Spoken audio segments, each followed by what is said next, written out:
Good afternoon, everyone, and thank you for joining us for the Cleared for Takeoff Explore Commercial Aviation launch webinar. Cleared for Takeoff online is available at the web address aviation.dp.la and features Pan Am World Airways materials from the collections at the University of Miami, HistoryMiami Museum, and Duke University, alongside commercial aviation resources from DPLA's partner network. This project is supported by a Digitizing Hidden Collections grant from the Council on Library and Information Resources, also known as CLIR, with funding from the Andrew W. Mellon Foundation. I'm Shawnee Moraine, Director of Community Engagement here at DPLA. My work involves developing services, partnerships, and products to support DPLA's national network and making freely available materials from thousands of cultural heritage organizations across the US. For those of you who are learning about DPLA for the first time, DPLA is an extremely helpful resource available at the web address dp.la for those involved with all levels of education, whether you're a public librarian or academic librarian, K-12 teacher, or college professor looking to use primary resources to enhance your research, instruction, and lifelong learning. Offering millions of downloadable items and curated exhibitions on topics of national interest, the DPLA can be used across many kinds of classes and to satisfy the curiosity of students, scholars, and independent researchers. We're really excited about this new collection, a one-stop shop for commercial aviation that includes a Pan Am timeline exhibit as well as a primary source set. In operation from 1927 until 1991, Pan Am was a leader in globalizing commercial aviation and shaping public perceptions of air travel and its impact on global affairs, corporate culture, and society. Social history are still relevant today. The airline pioneered the first transatlantic and trans-Pacific commercial air routes and influenced the development of aviation technology and commercial passenger service, all while capturing the imagination of travelers on a global scale. This afternoon, we'll hear directly from grant partners about the creation of an aviation portal that brings together Pan Am materials from their institutions and aviation materials from DPLA's vast holdings. We'll also take a live tour of the site.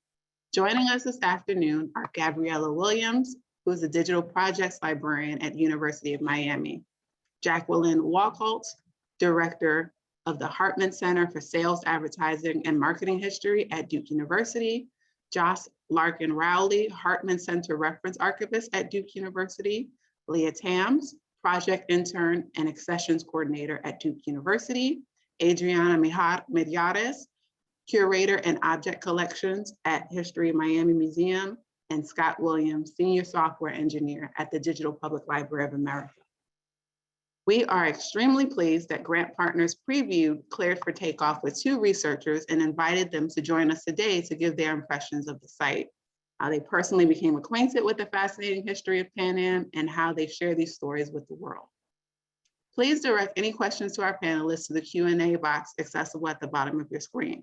We'll also monitor the group chat and speakers will answer questions at the end.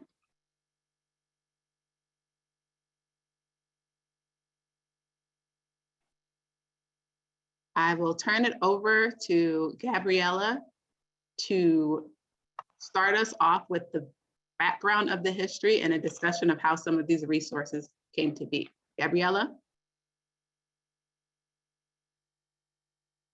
Thanks, Shanae. That was a great introduction. So at the time of its bankruptcy, the Pan Am archive contained over 85,000 boxes of material. They were very fastidious in archiving their nearly 7-decade history.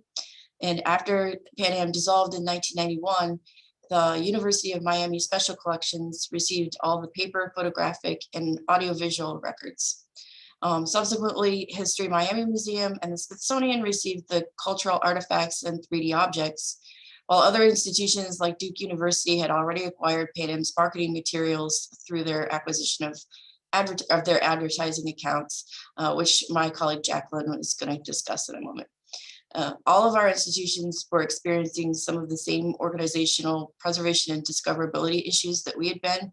So there was a lot of opportunity for us to collaborate and partner with them on future projects. But for any of that to happen, we had to do a considerable amount of preparation and establish a framework for digital transformation of the collection. So I'm going to give you a brief overview of how we got from point A to point B. At this point, has received 2 digitization grants for Pan Am. Our first digitization project actually began in 2017 with a grant from the National Historical Publications and Records Commission, also known as NHPRC. This project built on a previous processing grant that was awarded also from NHPRC to enhance access and use. And although the processing grant made the physical collection more user-friendly, we had made digital inroads such as a web-based finding aid and the creation of a Pan Am website. The collection still wasn't accessible online, so digitization was our obvious next step. So the first grant was an 18-month project with acting on our own to digitize the printed materials series, which was the most used series in the collection. A total of 60 boxes of material were digitized through outsourcing, as well as 10 boxes scanned in-house. We also designed 3 thematic digital exhibits that were added to our Pan Am site. And additionally, we exported all of our newly digitized content into machine-readable text files and developed data sets for the entire collection to aid research and text analysis. It was this point where we really gained momentum for our next grant project, and that's how we laid the groundwork for our future endeavors. So upon successful completion of the NHPRC grant, we had already done so much work on our own that we knew we wanted to supplement our digital collection with materials that we knew we didn't have in our own collection. HistoryMiami Museum became a natural choice since they had the cultural artifacts and 3D objects, and since we had referred patrons to them frequently. We also sought out Duke University because we felt their Pan Am advertisement holdings really complemented the materials we had already digitized and wanted to digitize. And since we had already worked with DPLA to harvest our existing Pan Am digital collection from the previous grant, we used that as a catalyst to jumpstart our grant proposal and continue our work with them. So the tour of the four of us institutions together then obtained a Digitizing Hidden Collections grant from Council on Library and Information Resources. For this project, digitized 69 boxes of Pan Am records, which we outsourced to Backstage Library Works. History Miami contributed over 500 artifacts, which we photographed for them, and we're also hosting their new digital collection since they don't have the capacity to do so. And Adriana is going to take you through the particulars of that part of the project in a moment.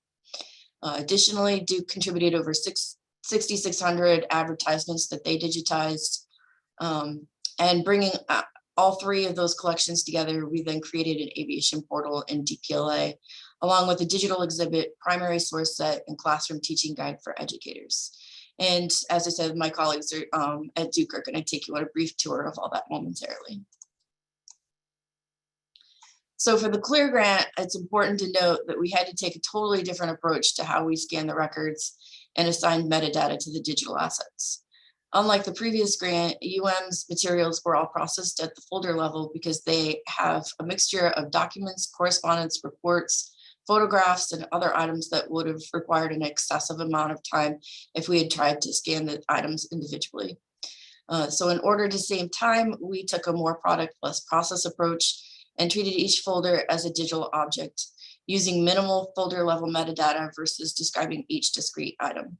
And because all objects have a corresponding text file, we felt it was more efficient to rely on our system's search capabilities to discover individual items, such as in-flight menus, passenger and crew lists, or itineraries, and that kind of thing. Additionally, we developed sponsor statements that we included in the metadata to sort our digital holdings by grant, now that we actually had 2 behind our belt. And that has helped us with the digital infrastructure of the portal, as my colleague from DPLA is going to further explain in a moment. So before I pass the mic on to Adriana, just a couple of brief things I want to point out about our scan totals. Currently, UM's Pan Am collection consists of 7,076 distinct digital assets that encompass about 230,666 images. which is by far our biggest digital collection to date. Ironically, that's only a small fraction of what the analog Pan Am collection consists of, paper.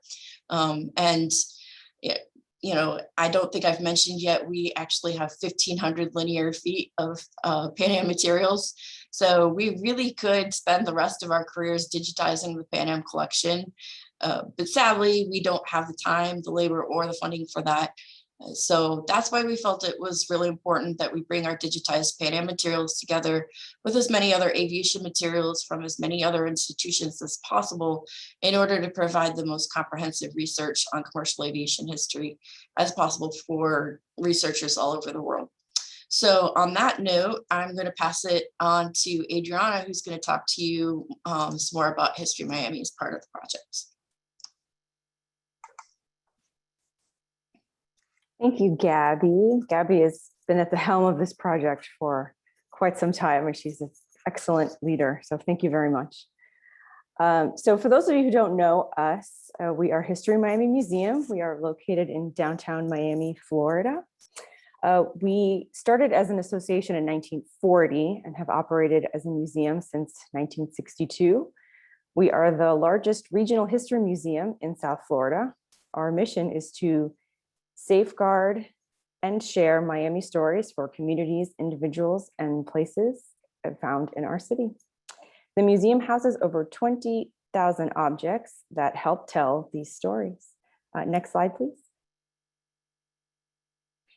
Within our aviation sub-collection, we have over 1,500 items that comprise not only of Pan Am materials, but also from national and Eastern Airlines, all seminal to the history of Miami.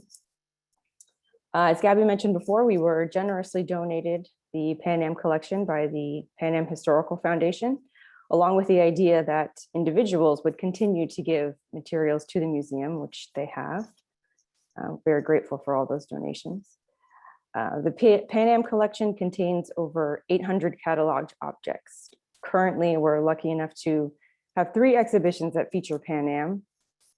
It's a Miami Thing and History in Ourselves here at the museum. And we also have a Hall of Aviation at Miami International Airport in the J Terminal. Even with these opportunities to display artifacts, there is still an issue with access to our materials, which most museums have. It is difficult for the public at large to access our collection. Next slide, please. We were so happy to be included with the University of Miami and Duke in this grant opportunity. Digitization allows for more public access to our collection for the materials that we house to be used in different ways. Once we received the grant, we had to select the items we wanted to digitize. Dr. Drew Walford, an aviation historian, a great friend of the museum and of the University of Miami, chose the items based on potential historical significance and individual uniqueness. We had some idea of what we wanted to use, like our uniforms and our plane models, which are sort of crowns of our collection. But Drew was, with his historical knowledge, was an asset to the project. Over the course of several months, almost 500 artifacts were digitized with over 1,000 images chosen for the portal. While the materials were being photographed, Drew conducted research on each artifact, resulting in the information contained in the metadata that you find on the portal. We are very grateful for UM's partnership with the photography, the enriched metadata, and hosting of the museum's collection on the portal. This digitization allows for increased interaction with the artifacts in our collection, which would not be possible without projects like these. I am now going to turn it over to Jackie Wachholtz at Duke University, one of our other partners in the grant.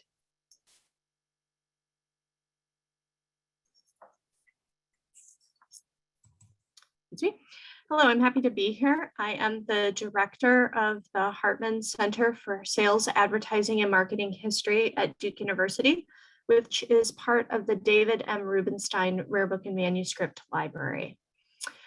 We acquired our first advertising history-related collection in 1987 with the acquisition of the J. Walter Thompson Company archives.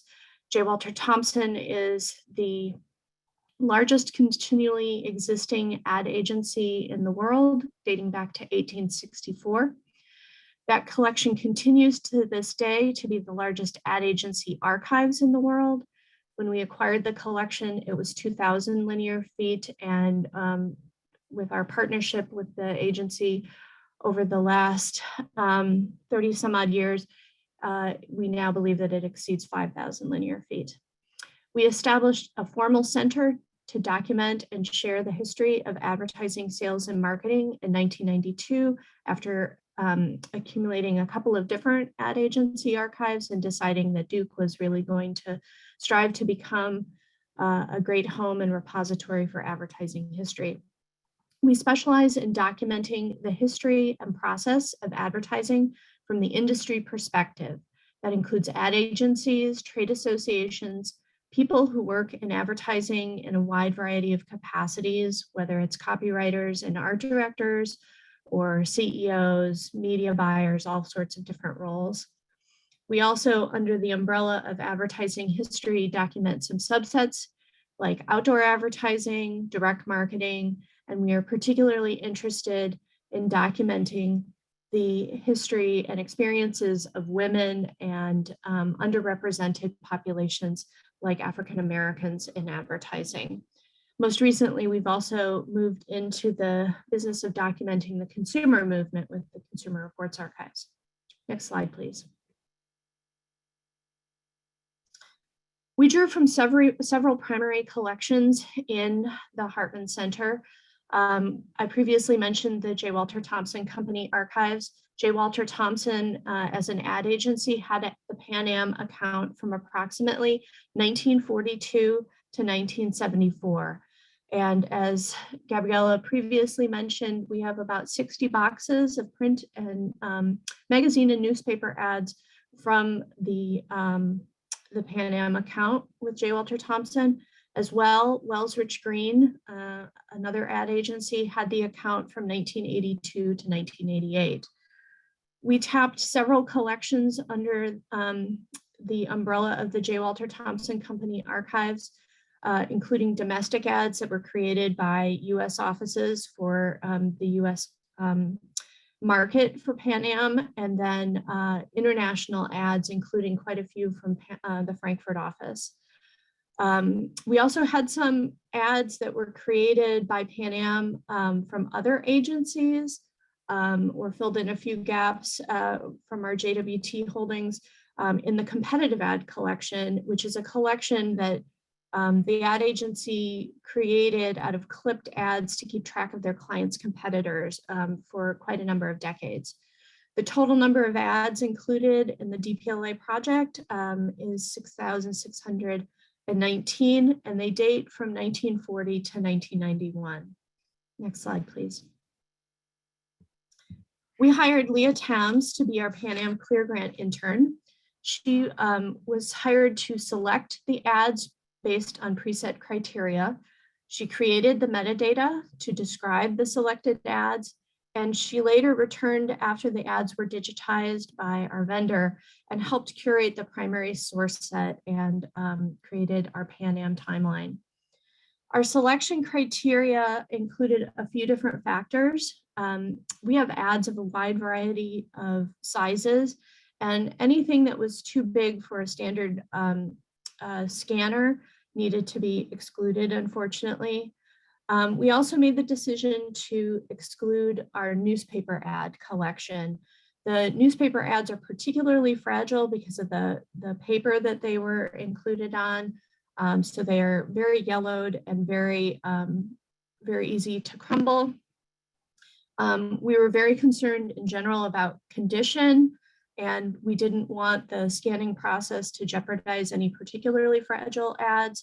So our intern was trained in evaluating for conservation concerns and eliminated any ads that might have needed too much attention. Language was less of a selection criteria, but more of a goal to include as many as possible. We really wanted the project to be a global representation of print ads.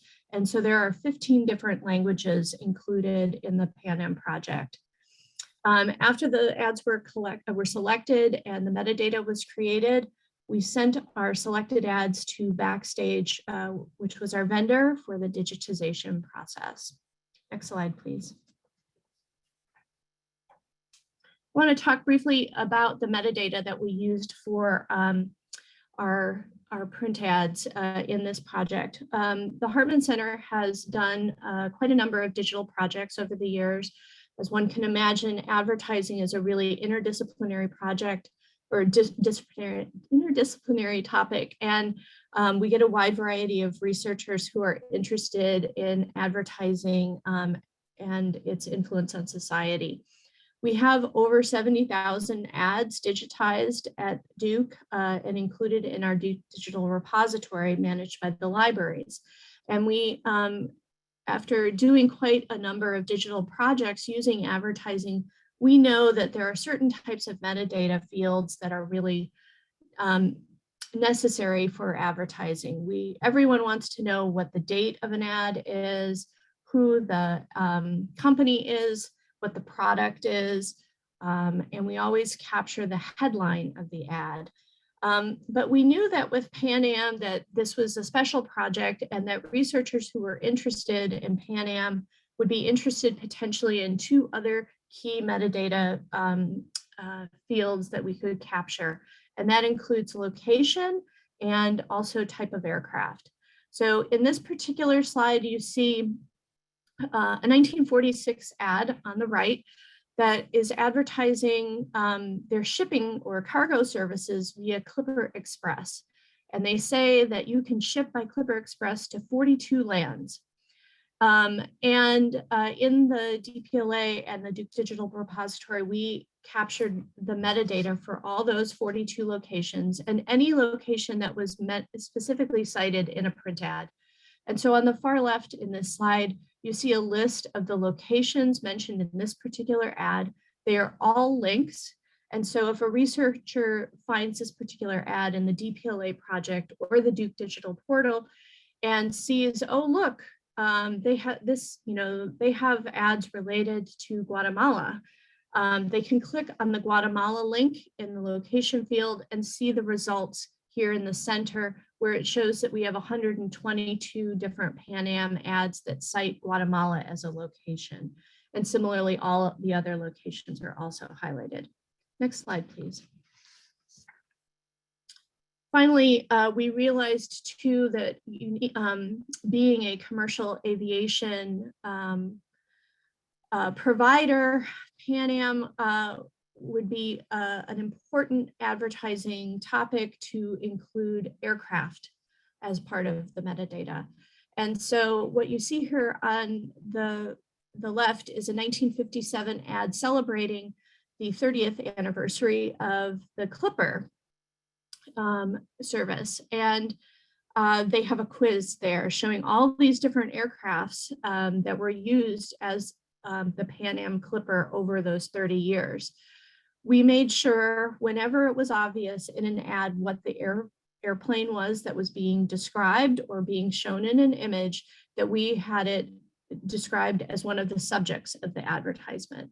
And so in this particular case, there's a list of aircraft that you see in the center slide. All of those are links. And so in this particular case, if someone was interested in seeing what other ads are included that cite the Douglas DC-4, they would see the results on the right and the 23 different ads that specifically mention that aircraft. I will now pass the baton on to my colleague at DPLA, Scott Williams, to talk more about metadata. Thank you very much. So in addition to all of the items that were just previously discussed that were specifically digitized and flagged for inclusion in the DPLA portal, We are also including thousands of additional related records that belong to our partners across the DPLA network. So from the pool of 45 million records that we aggregate, we have tried to identify commercial aviation and Pan Am related content. And I'm going to talk a little bit about the process that we went through to identify those records on an ongoing basis. So this system is built upon another project that was executed by DPLA staff, particularly Audrey Altman, Shanae Moraine, and Kat Williams were chiefly responsible for building this related tagging content system. So I want to give them a big shout out for allowing us to utilize it in this context. But what we did as the Pan Am team was the Pan Am team initially came up with a list of hundreds of aviation related terms to search for in the DPLA portal. And these terms were very broad, generic. They were overly inclusive, and they enumerated them, and then they built a list of searches to pull in all of that content. We would then review those searches, identify where we were missing records and where we had included non-relevant records, and we would refine those queries, and we would go through this process and iterate and slowly refine and build this over time. Next slide, please. And so just to talk a little bit and show some examples of what this process looked like, we had a query here for Boeing 307, and the initial query that the Pan Am team came up with was pulling in approximately 6,300 records from the DPLA portal, the primary DPLA portal. A lot of those records were not relevant to commercial aviation or the Pan Am project. And so the Pan Am team would go through and identify what was being included that shouldn't, and would flag for me the changes that needed to be made, and I would go through and execute on them. I'm sorry, next slide.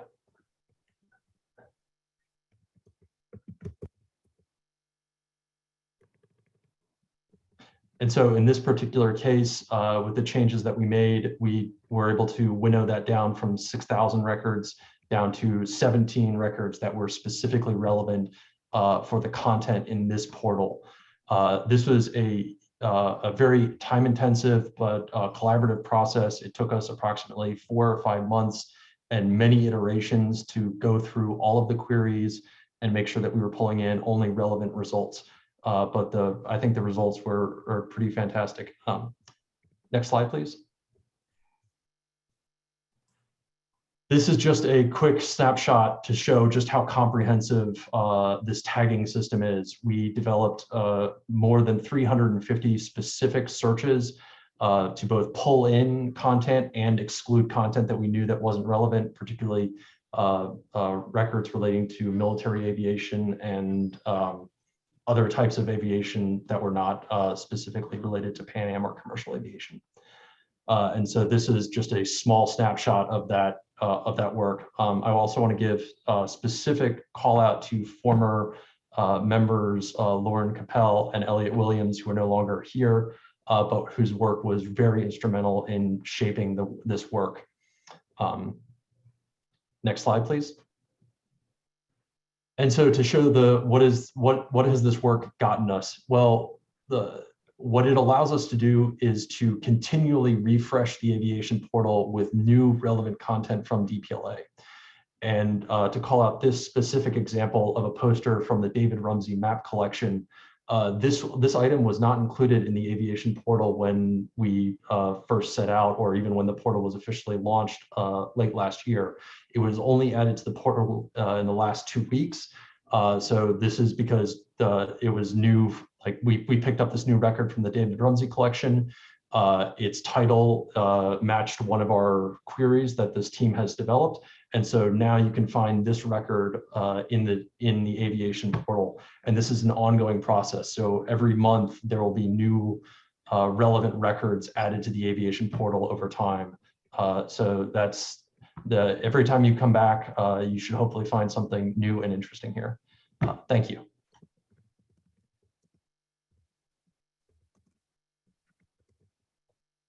Thank you, Scott. We've heard a lot about query building and metadata and all of the partnerships that went into getting these materials digitized. Now we'd like to focus on the use part of making these materials accessible.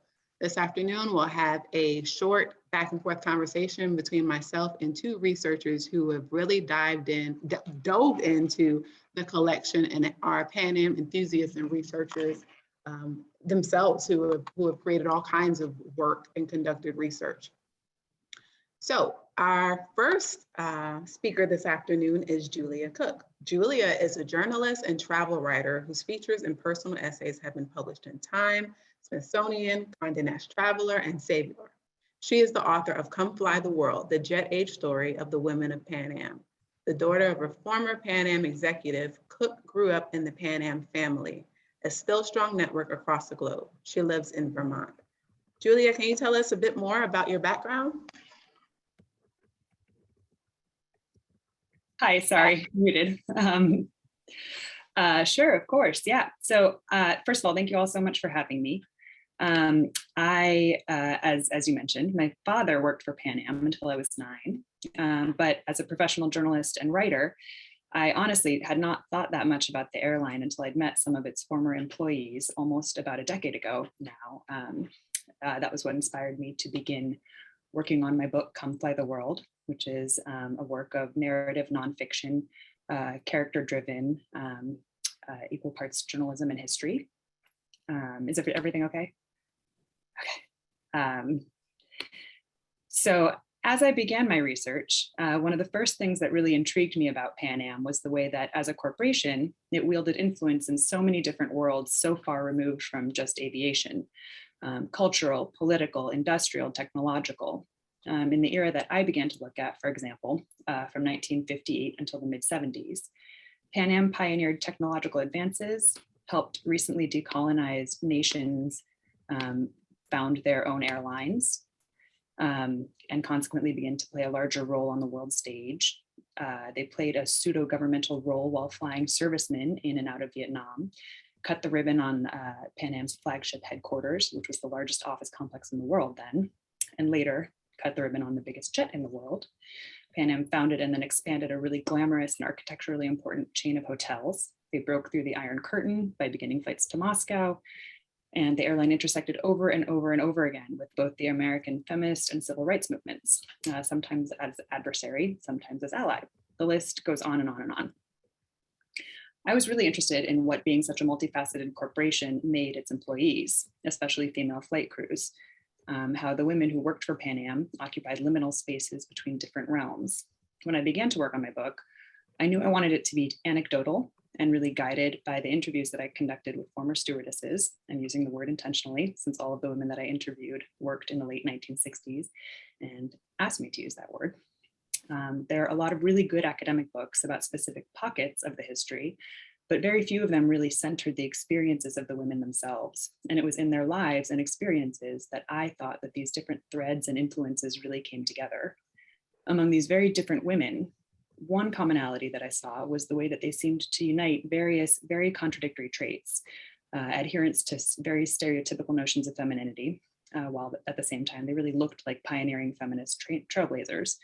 They acted like servers or hostesses, and at the same time, like card-carrying diplomats. In fact, they had Geneva Conventions cards if they were flying into and out of Vietnam. Anyway, they seemed to be really gritty and glamorous. They were able to go from a literal war zone to a hotel where they might run into Brigitte Bardot. They were contrarians and also part of an influential and bureaucratic corporation. The stories they told me about their involvement in these really dramatic political and cultural revolutions of the era, it staggered me. So that was what propelled me into researching and writing my book. But the downside of how multifaceted the airline was, and they were, was, to be honest, a lot of research that was somewhat scattered at first. I read really important academic books about the aviation industry, diplomacy, decolonization, the Vietnam War, feminism, Cold War diplomacy, the culture wars of the late 60s, and so much more. And as Gabriella mentioned, the Pan Am archives themselves are enormous. Researching my book took a long time, in part because of this. I was tracking so many different timelines in so many different areas all at once.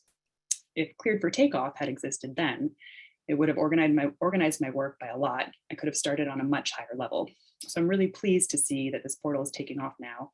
And I'm really excited to see what other researchers and writers are going to make of the material from here on out. Thank you so much, Julia. Speaking of research and timelines, we're also joined this afternoon by John Luetich, who is a lifetime member of the Pan Am family and has served as curator and historian with the Pan Am Museum Foundation since 2019. John was employed by Pan Am from 1975 until 1991 in various administrative positions. John recently completed the Pan Am Timeline exhibit that is now displayed on a 22-foot wall at the museum. John, tell us a bit about yourself and your research. Thank you, Sharon.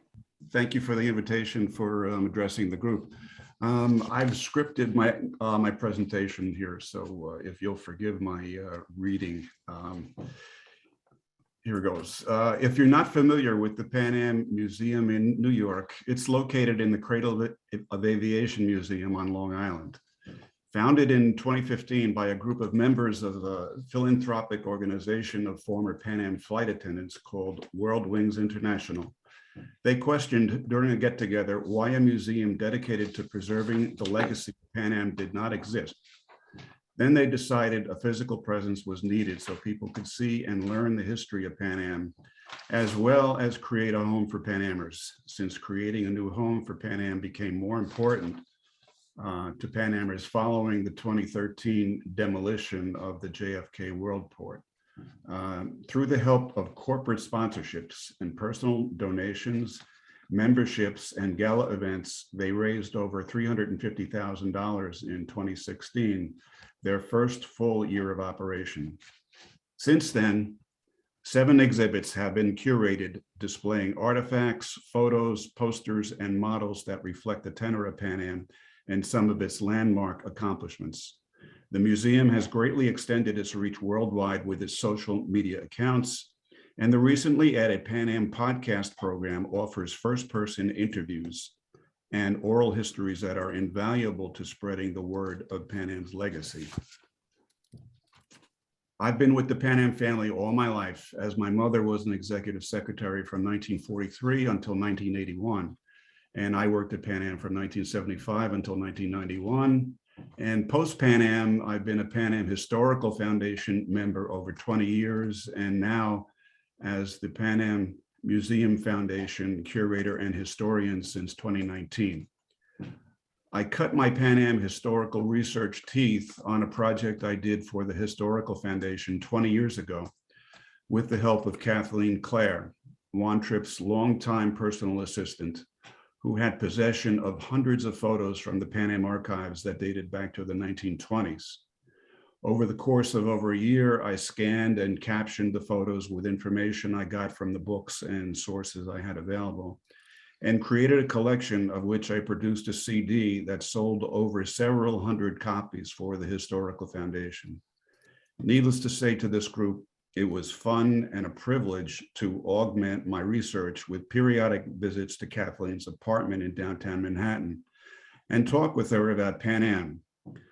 In Pan Am's world, there was no better primary source.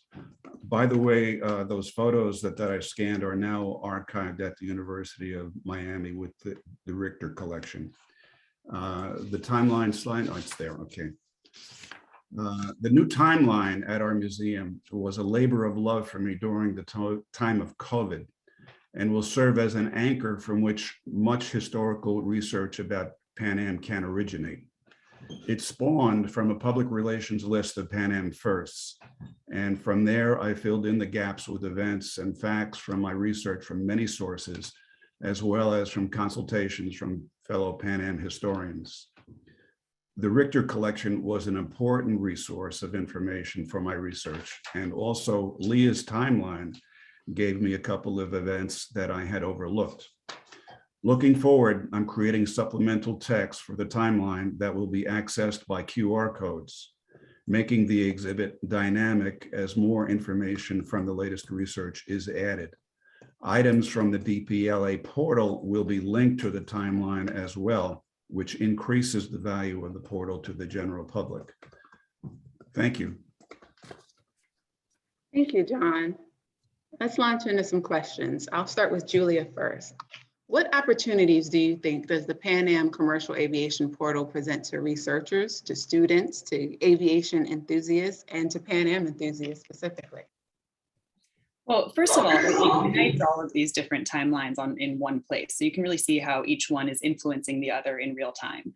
I think that's really important to understand just how interconnected all of these different movements really were in the era in which Pan Am operated, which is something that can really easily be forgotten if you have like the tunnel vision of researchers, which I know I get sometimes.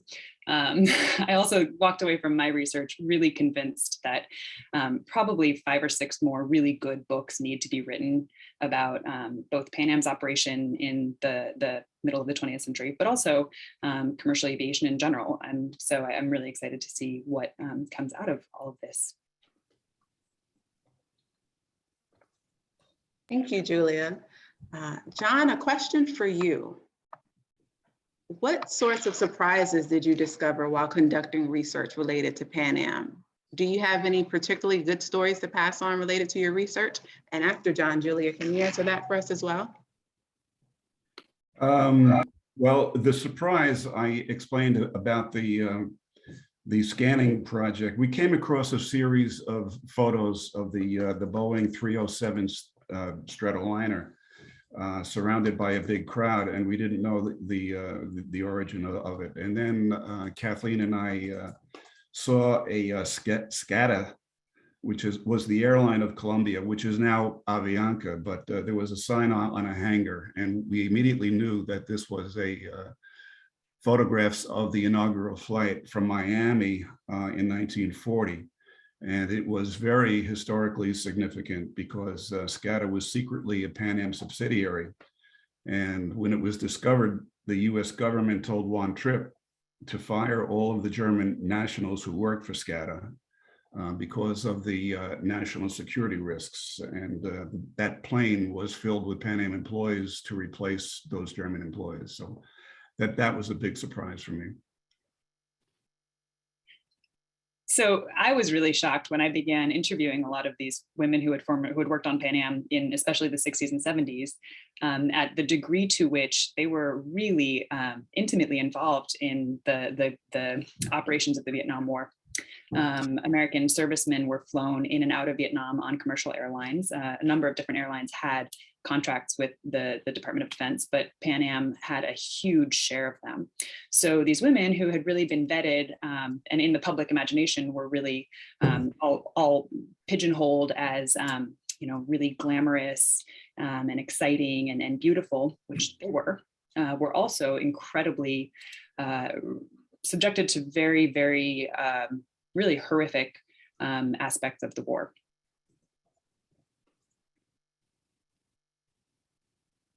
There's so many fascinating aspects to the Pan Am story. Why do you all think that we continue to be fascinated by the larger Pan Am story? There was a TV show, the trademark still seems to be used to market retro-themed goods. How is the aviation history reflective of global history, human history, culture, and politics? I think there are a lot of really different reasons that kind of, again, connect to one another, but come from different places. I think one of them is that aspect, the element of the many different realms that Pan Am operated in: political, sociocultural, technological. I think another one is the sheer glamour. It's really easy to forget these days that back then prices were set by the government. So airlines competed via experience and image. So it was a real 360-degree glamour. They invested in really great designers to design couture uniforms for their flight crews. They invested in the in-flight experience, the architecture of terminals and offices. Again, the list goes on, and I'm sure the portal will provide a really excellent place to explore some of that. Last, I think the employees, particularly the women employees of the era, their glamour, but also their empowerment and the kind of the elusiveness and the duality that they reflect, I think has been really hard for the public to get a handle on. So I think that's really been, that was one of the reasons why one of the opportunities that I saw to write my book. I mean, if I can add, the history of Pan Am, it goes hand in hand with the 20th century history. I mean, tying it to Juan Tripp, who was such a promoter, and the glamour of travel. He was competing with ocean liners and offered the same services, with the food and service of the stewards on the aircraft, and food also enlisting the help of Maxime's of Paris in the 50s also added to that glamour as well. But it was a big part of the 20th century. In addition to all the glamour, there appears to be so much mystery.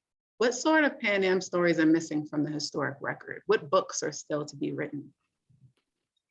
Well, I think that's, and I've heard that someone is working on this, but I'm really excited to see what this person does with Moscow and the USSR. Pan Am being involved in so intimately involved behind the Iron Curtain is fascinating. And I think there's a lot of room for really interesting writing and exploration there. A number of the women that I interviewed had really powerful experiences in Moscow in that era, which were fascinating to hear about. I think another thing is the racial integration of the airlines. Pan Am in particular offers I wrote, so one of the women in my book was a Black stewardess who was among the first groups of women to be hired at Pan Am. And I think there's a lot more to be written there, obviously. So I'm really excited to see what some researchers do. I'm still interested in Juan Tripp and his personality. He was the strong, silent type, but at the beginning, after Yale, he was a member of the Yale Flying Club, and he was a daredevil. I mean, he was flying those biplanes, and he was training for World War I, but he missed out on that opportunity. He missed the war by 1 year. But later, after founding Pan Am, he didn't fly anymore, and he changed himself from the flyer, the daredevil, into the businessman. And I don't think he flew after the 30s, but a lot was described in Robert Daly's book about Pan Am, but I think there still is a lot more to be written. Thank you, John and Julia, for lifting up some of these fascinating themes and whetting our appetites for the kind of personalities and questions we can bring to the aviation portal. Now I'll turn it over to Lee and Josh to give us a website reveal and show us what we can expect to find. Thank you so much, Shanae. Gabby, if you don't mind, I'm going to take over sharing the screen. Here we go. Just a second. All right, so you all should be seeing the DPLA portal now. As Shanae mentioned at the top of the program, the web address is aviation.dp.la, and I definitely encourage you all to explore this. We put it out in the public for a reason, and we're really excited for you all to see all of the resources that we have and start doing some of your own research or rediscovering things that you may have forgotten about Pan Am.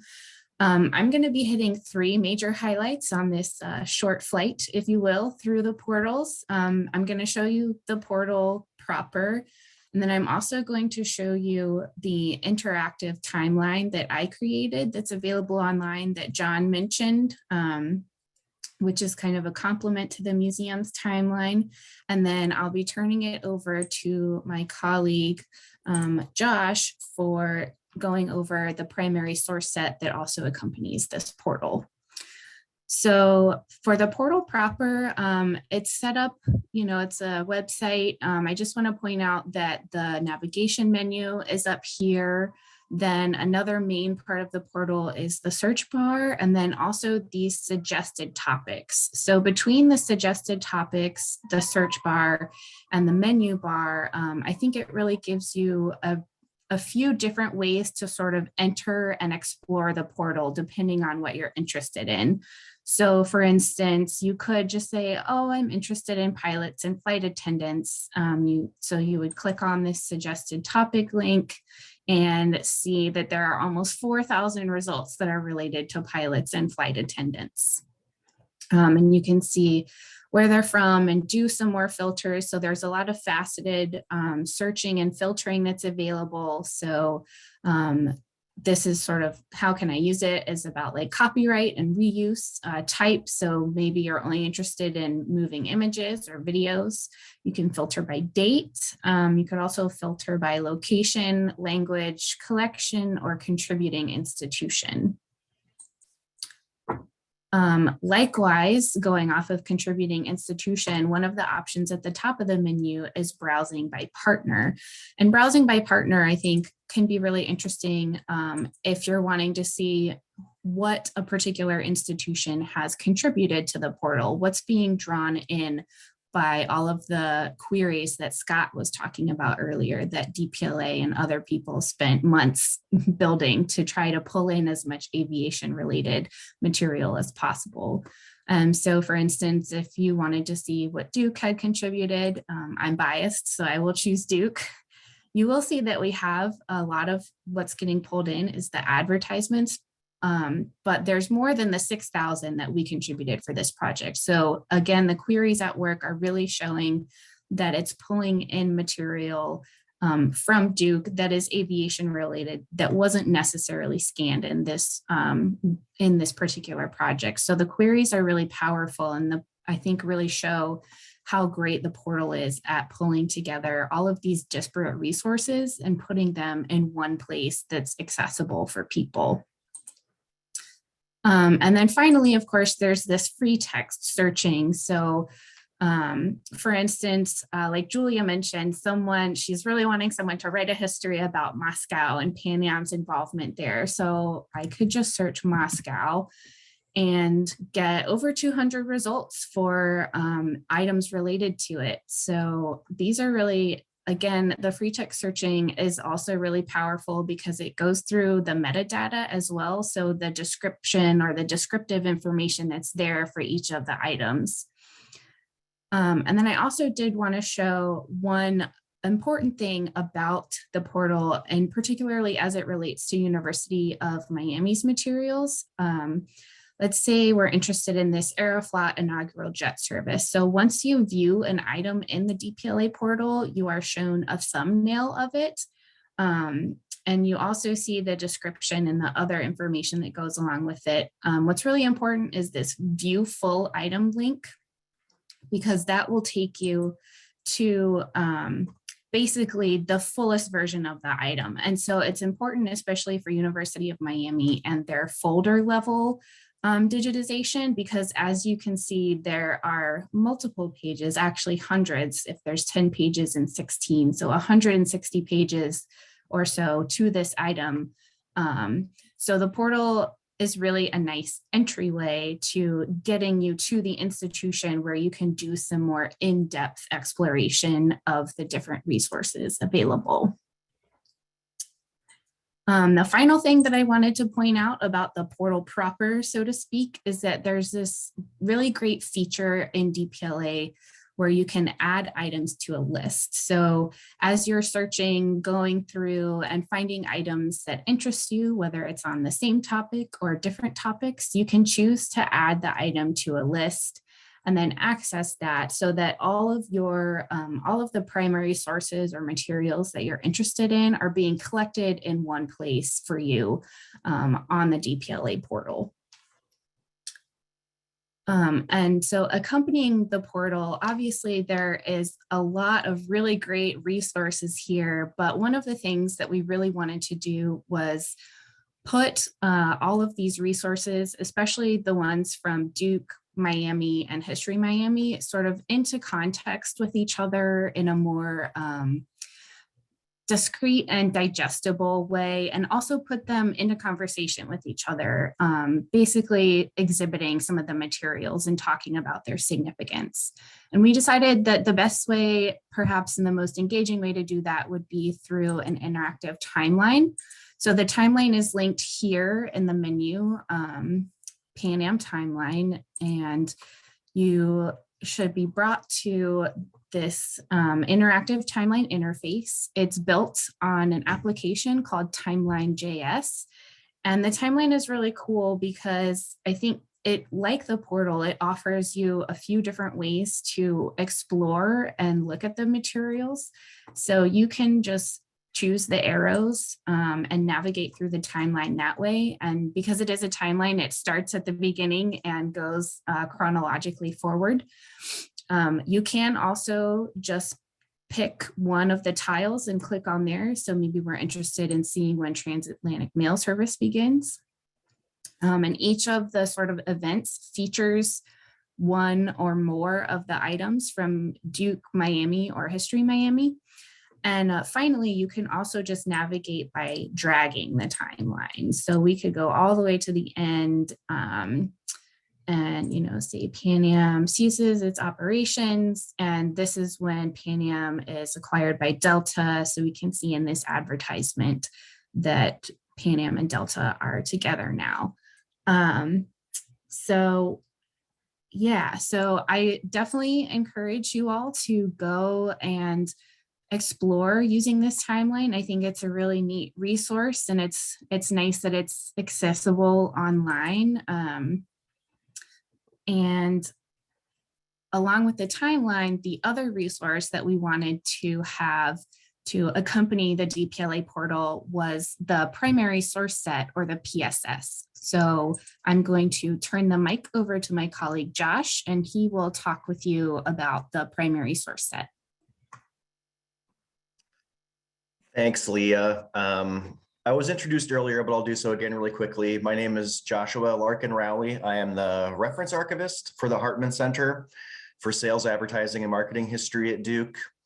I'll preface this by saying that as someone that works with corporate records on a daily basis, I've long felt that the records of American business have been overlooked and underutilized as a historical resource. So I personally was really excited for the chance to work with this grant team to create a resource for educators centered on such an iconic and culturally influential brand like Pan Am. Plus, I believe it was a deliverable required by the grant, so we had to do it. What is a primary source set? Thankfully, DPLA provides a template of content elements included in each of the primary source sets. That includes a curated set of about 15 to 20 documents, a set of 10 or so discussion questions that center on those documents, 2 or 3 hands-on classroom activities, and a set of links to external resources to provide additional context and or further reading. They also come equipped with a student guide to primary sources that asks students to identify the basics of a primary source, such as author, audience, point of view, but also guides students through formulating their own interpretation of documents and evidence-based arguments based on the resources that we've selected. The goals of the primary source set, we really wanted to make sure we included or represented the scope of formats included in the portal. So paper records, publications, print advertisements, artifacts, etc. We also wanted to make sure that each institution that participated in the grant was represented in the set.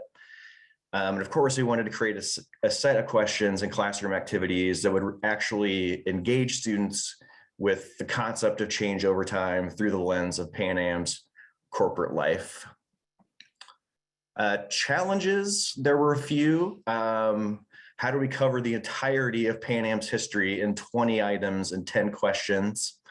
We also had a pool, as this webinar has, I hope, made clear, thousands of items to choose from for this primary source set. There's also sort of a lack of familiarity with content contributed by other institutions. For instance, Leah and I were not necessarily intimately familiar with the holdings of University of Miami. And while some of us brought experience teaching with primary sources at the university level, there's very little experience creating a tool like this for students at, say, the high school level, for example. Therefore, teamwork was absolutely essential for the success of this project.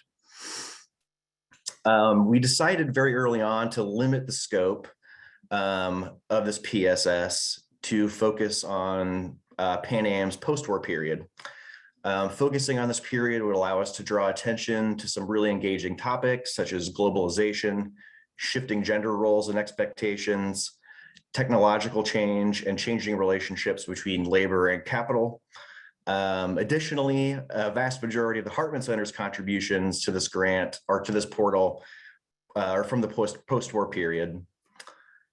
We also took the time to assess other primary source sets offered on the DPLA page that intersected with some of the aforementioned themes.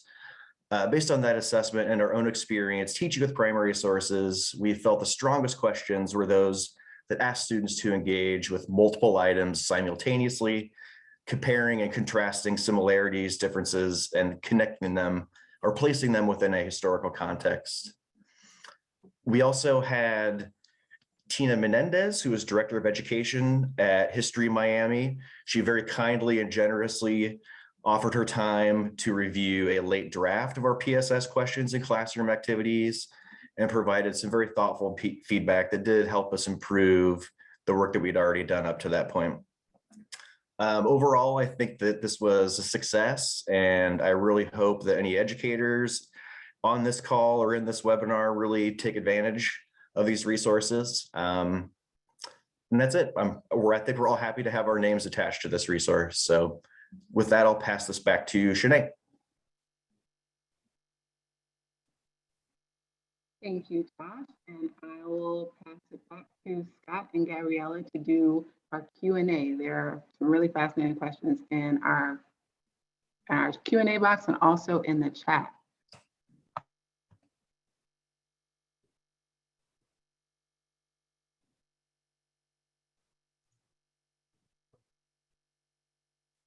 Thanks. Gabby, I'm wondering if you want to take that one question about the selection of materials for digitization in-house. Sure.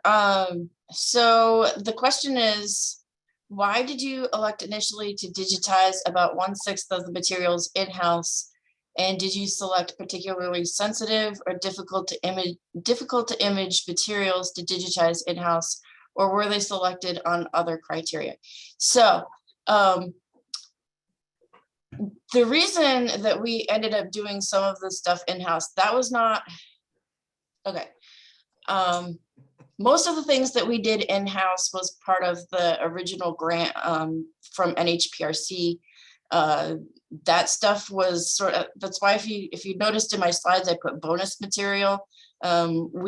We were trying to be mindful of our budget, and we were slightly under budget with respect to our scanning. And so we had room to scan a little bit extra. And that's why we ended up digitizing some of the technical manuals series, which wasn't originally part of our grant. But since we had the capacity to do that, we thought that those supplemented our collection pretty nicely. And in terms of sensitive material, the answer for that is yes. So for this grant, we ran into a lot of folders, a lot of items where passport ID numbers were part of the records. And so what we ended up having to do, and we did this in-house, so we outsourced our materials to the vendor. They scanned everything, they returned it, but then they scanned everything in full.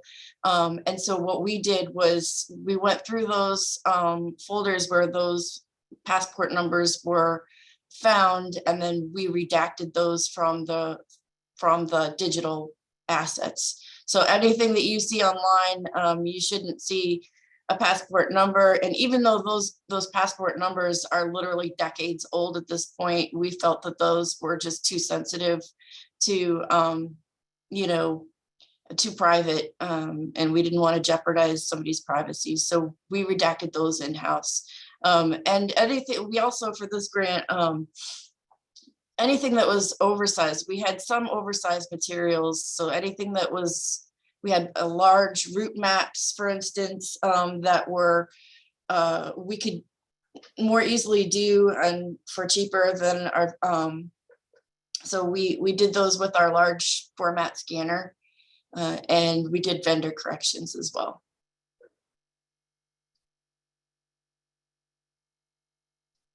I hope that answers your question. So yeah, we tried to do most of our scanning with our vendor though. I don't have Barry Miller asks, do you have a handout to download? I don't have a handout for this, but I can, we can provide, I think there will be links maybe when we send, I'm not sure.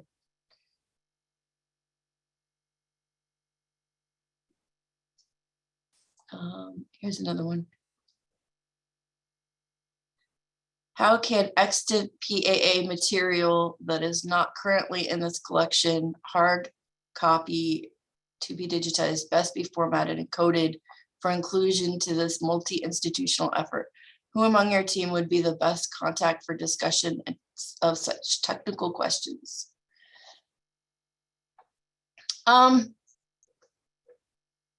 So are you saying that you— Maybe Scott can take that question? Yeah.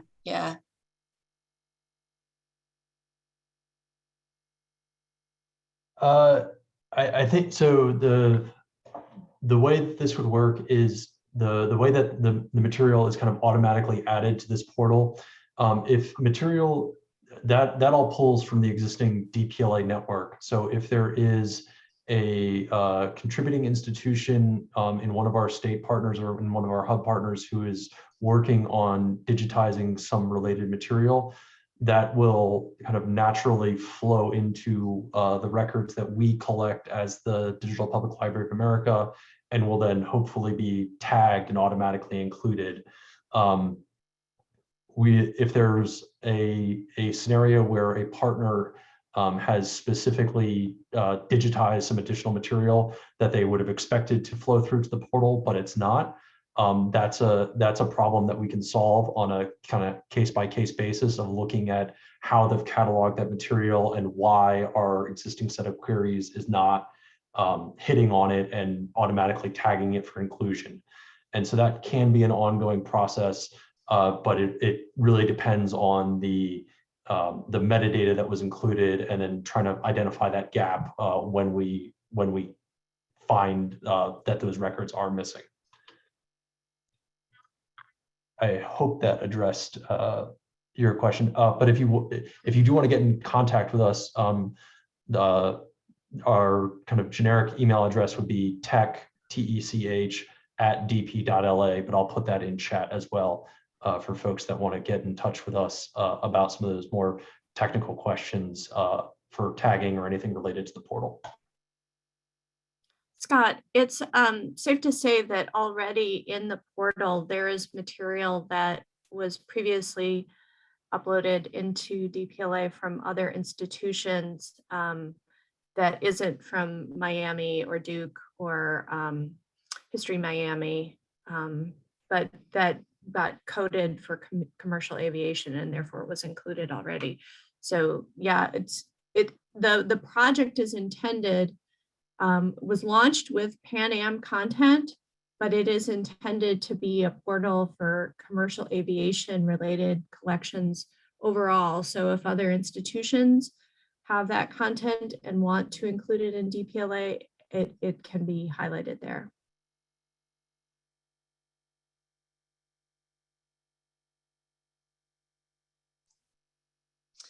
There's a question in the chat window: what remains in hard copy in Miami that has not been scanned?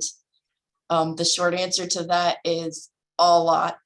I mean, a lot. I wish I had my graphic handy for you. I have a pie chart of the things that, the collection, our collection is divided into 19 thematic series, and then we've got a pie chart with wedges of what all series that represents. Right now we've digitized about 140 boxes worth of material, and that represents probably maybe a 10th to a 20th of the entire collection, and that's not including AV materials. So there's a considerable amount, and I really encourage you to get in touch with special collections. if you guys are interested in doing more research outside of the portal. Speaking of what's outside of the portal or what's in the portal now, we have someone ask, after the work that we've done with digitization, what happens to the thousands of boxes of material that we've digitized? In other words, are the collected materials saved somewhere and where? And I believe Jackie wants to answer this question. Yes, that's a great question. And it kind of gets to the core purpose of libraries and archives. So all these collections that have been tapped for digitization by Miami, by HistoryMiami, by Duke, and other libraries, when we do digital projects and launch them in DPLA, the hard copy files still exist at our library and get used by researchers from around the world in our reading rooms and in our libraries. So the advertising related files related to the Pan Am account still are saved and still are used by a wide variety of researchers. The digital projects are intended to be tools that increase accessibility for those who maybe can't come to Duke or to Miami in person and spend a lot of time in person using the collections. But they still exist there, you know, we will continue to collect in related areas moving forward. And these digital projects are really just accessibility tools for us.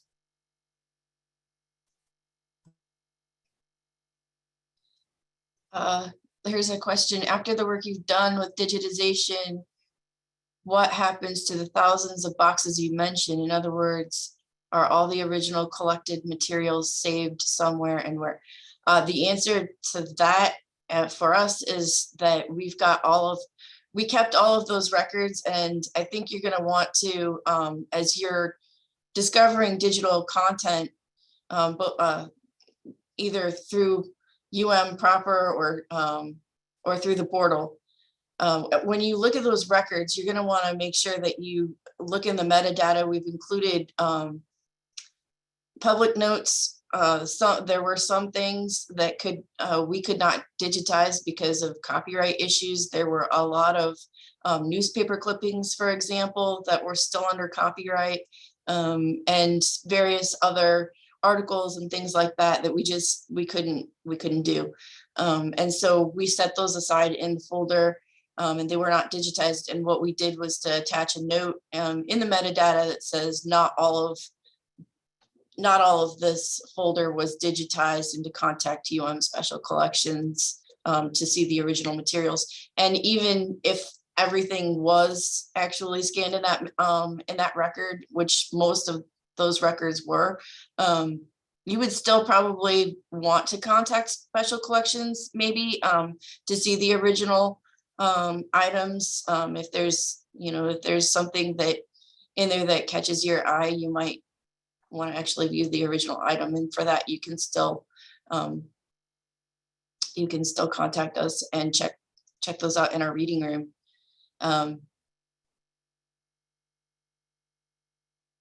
Yeah, I think that answers your question.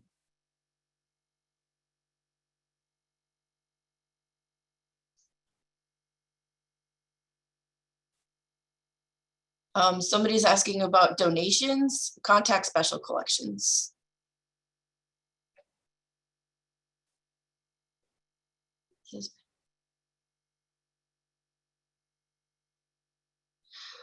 We don't have any, to Doug, we don't have any plans right now for digitizing AV material. That would require another grant, and we don't have any plans for that at this time.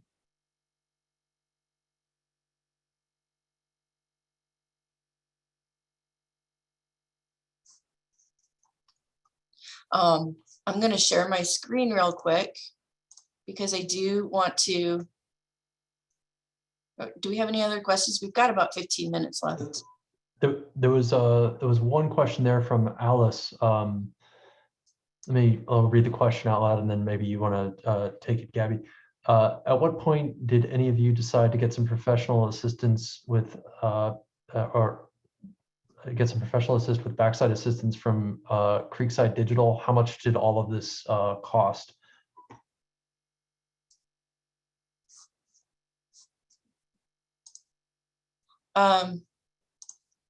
So if I can go back to my slides, am I able to share my screen? Yes. I'm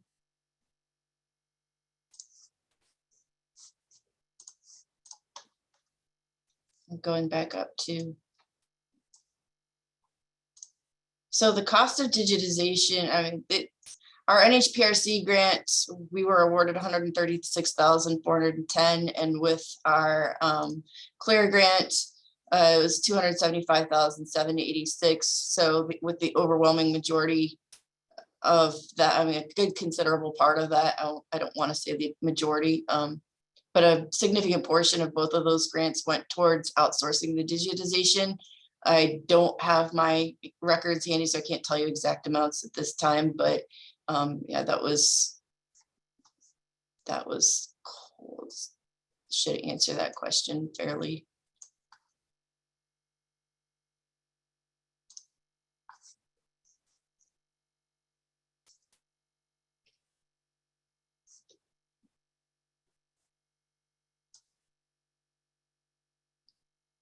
Are you all available to consult on the scanning and indexing of hundreds of boxes of typed and handwritten notes?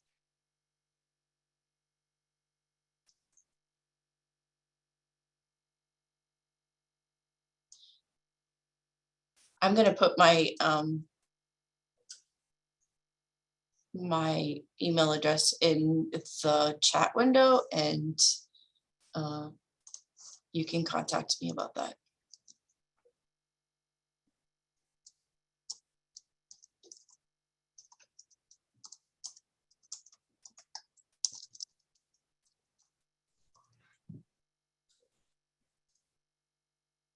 I'm going to quickly try and answer Neil's question here, and I'll read it out loud for everybody. In building the portal, how are you identifying and including smaller commercial air carriers, including regional or feeder carriers, of which there are hundreds and which operated under various trade names over the years? How do you handle carriers that operated under several different names, either consecutively or simultaneously? So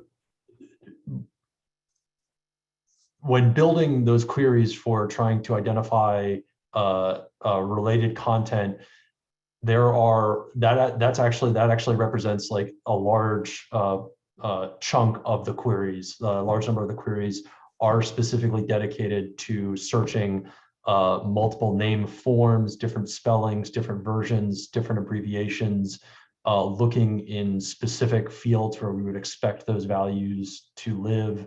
And then also trying to kind of look at it from the other side, where we're also then specifically excluding other concepts along similar lines. So that is what the question that you've asked there, Neil, gets very much to the heart of that iterative process of looking at how all of those different entities were described, not only through their history, but also in specific repositories and institutions. And we've really tried to do our best to identify all of those, but it's not going to be 100%. I would hate to say I guarantee that we got everything, but we certainly put a lot of time and effort into trying to unpack and understand all of that nuance.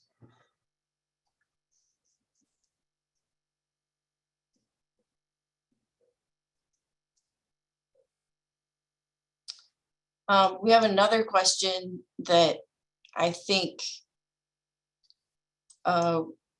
we could answer multi-institutionally here.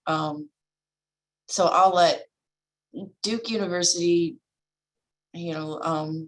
decide how to best answer. What did you have to do to prepare any files for them? We did a lot, and before I go into that, I'm gonna allow them to talk about how they prepared their materials for digitization. I think there's also a question, a related question in the chat, that how we decided to use professional assistants for digitization. And both Miami and Duke use the same vendor, Backstage Library Works, for digitization of the various Pan Am printed materials. At Duke, we got a couple of quotes from different organizations that do scanning. And we had recently, before this project started, had a Backstage Library Works, couple of scanning representatives working on a different project at Duke. So we already had an established relationship and knew that we had a good working relationship with them as vendors. And I think, I could be wrong, but maybe Gabby can confirm that you also used Backstage for the NHPRC grant too. So we actually did Creekside. Oh, Creekside, okay. Yeah, for our first grant. Yeah. So in the process of choosing a vendor, you know, there was some exploration with different options and evaluating the cost, and what different vendors can offer in terms of doing it at their own facilities, doing it in-house. You know, do you have space in your own library to scan these materials, that sort of thing. How we prepared the material, I might turn that over to Leah, because I think she did a lot of the hands-on prep. Leah, are you available to answer the question about how you prepped some of the material before it got delivered to Backstage? Sure, absolutely. Sorry, I can't turn my video on. I have lost the power to do that. But yeah, so in terms of preparing the material, I kind of did it hand in hand. So part of it was filling out all of the metadata for each item. So I went advertisement by advertisement and using a spreadsheet, you know, recorded the different departure locations, the arrival locations, as well as any aircraft types featured in the advertisements. And then once I finished cataloging the metadata for the ad, I would put it aside in a new folder. And a lot of it was making sure that I was capturing the information of where these advertisements were coming from, because we weren't sending an original box. I was picking ads from different boxes and different folders and putting them into one box to go off to Backstage. So a lot of that entailed recording information about where the items came from. So what collection they came from, what box they came from, and what folder they came from, so that once we received them back from Backstage, I could refile them where they were supposed to go. And then in terms of sort of like physically preparing them, I tried to just follow basic conservation standards for archival materials. So making sure that they were in acid-free housing or acid-free boxes, acid-free folders, in sturdy boxes. I made sure that the folders were not too overpacked. So, and that the boxes were not too overpacked. And like the folders themselves, I made sure that it was also, all of the boxes were clearly labeled that, you know, these are Duke University materials, and this is the number of the box, and this is the project that they're being digitized for. So, and then I wasn't there when Backstage actually came to pick up the materials, but they did drive down and personally pick them up and drive them to their digitization facility. I believe they're in Pennsylvania. So, but as far as I understand, they did a great job. And when we got everything back, everything was in the exact same condition. So they handled everything physically very well. But that was sort of the preparation process. And if you're wondering about timeline on that, it took a long time for the advertisements, especially with all of the item detail that we were doing. I think it took me not not counting the pandemic pause, basically a year to do all that. I was working part-time, so it would have been different had there been perhaps like a full-time person hired, but it's a very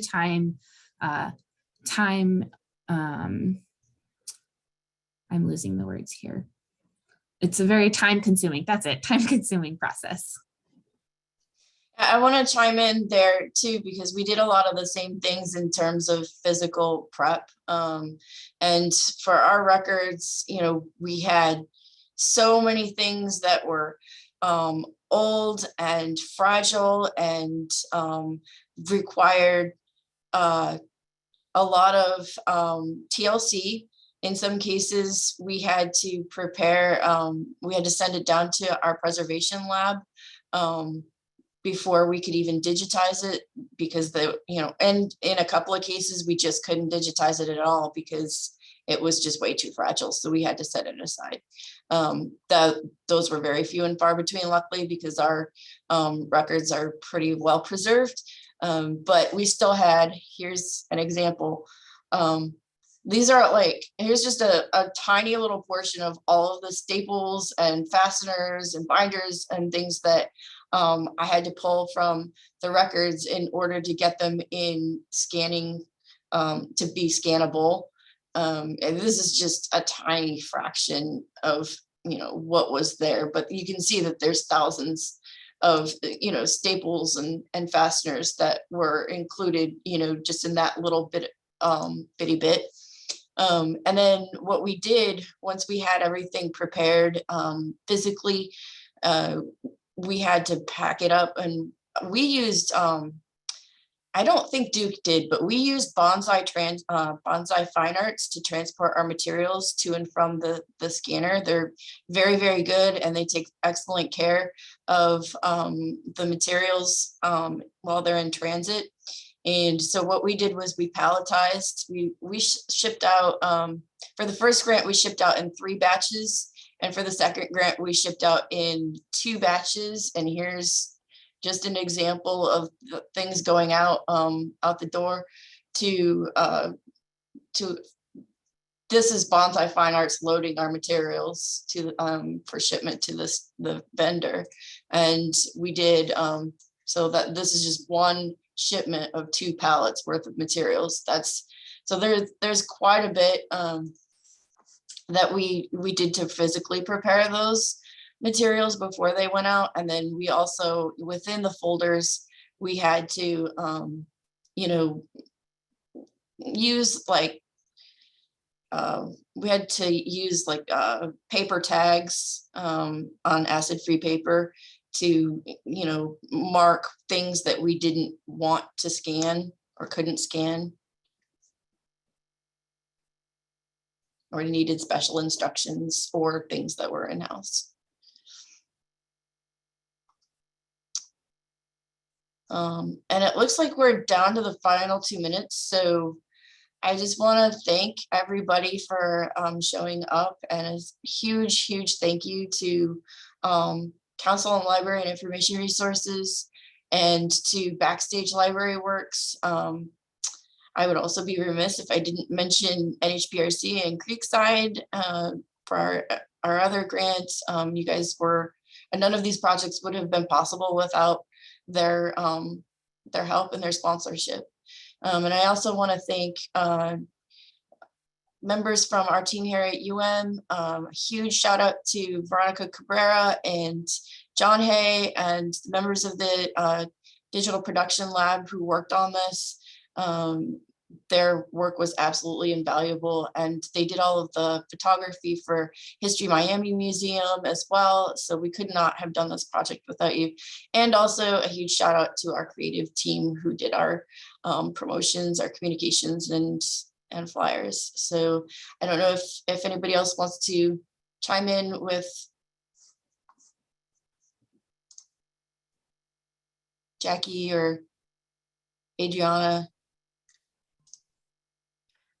Yes, I would also echo our thanks to CLIR and to Backstage and to all of our partners at University of Miami, HistoryMiami, and DPLA, who have been wonderful to work with. We also have several colleagues here at Duke who are not participating in the webinar today, but who were essential part of the project, including Molly Bragg, Maggie Dixon, and Yalong Baker, who are all involved in creating our Duke Digital Repository portal and making sure that our materials, the metadata was shipshape and everything could get uploaded to DPLA as needed. So we appreciate all of our partners in this whole project.